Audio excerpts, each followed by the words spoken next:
Ngoja nikupe kodi nyingine moja tu nzuri sana isema. Unaona nini mwanangu? Akili yako. Tusitumie neno akili. Kuna watu wanaweza wakanielewa vibaya. Ubongo wako wewe unaweza kukuharibu wewe au ukakufanya mtu mzuri. Kwa nini? Tuchukulie mfano gari labda. Gari ukiliangalia lina vikorokoro vingi, lakini kuna kitu kimoja pale kinaweza kikaharibika, kikafanya lile gari hata vile vitu visitende tena kazi. Tunarudi hapa. Umeona ubongo wako wewe?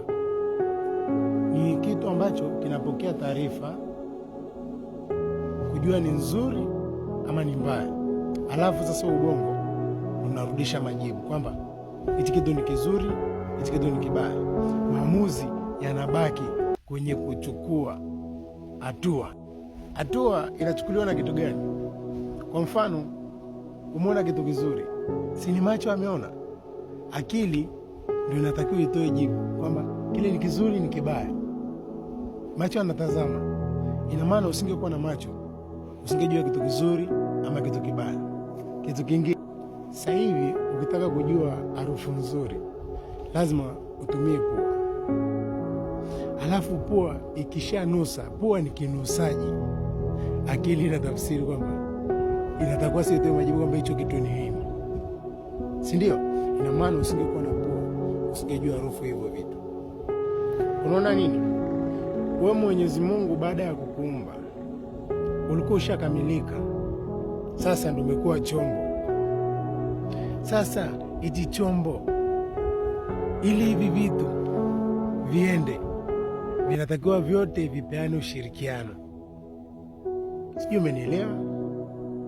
Akaona kwamba akisema hichi hapa kitende kama chenyewe, ndo kama sasa hivi hapa duniani tunavyoshindana. Hata tukijiunga grupu la watu 10 sasa hivi tukasema tuendelee, kuna ambao wanataka waonekane ni wakubwa. Yaani tunajisahau kwamba kama tulikuwa tumeanza kwa pamoja afu tunataka tuwe kitu kimoja. Sasa Mungu akaona kwamba huu mwili, hivi vitu kwa utendaji havitaweza kuwa kitu kimoja, kwa sababu itakuwa kila kimoja kitakuwa kinajiona bora, kina ubora wake, kinajiona kwa ubora wake. Hapa sasa, hapa tunajiloga wenyewe. Ina maana ya akili yako wewe, ubongo wako wewe unaweza kukuharibu. Unakuharibu kweli ukijitazama hivi na macho unajiona hujakamilika. Yaani ubongo ndo kiini cha kila kitu. Sijui unanielewa? Yaani hata ukiwaza kunyanyua mguu hivi, yaani ukinyanyua mguu hivi ukijigonga, taarifa inaenda inarudi kwamba hapo umeumia, hapo hujaumia. Sasa niwaambie, aisee, mwache kuangalia na vitu vingine, wewe mnajiangalia na ubongo zenu. Aisee, ushika chini ukafikiria ubongo ni kitu gani mjomba?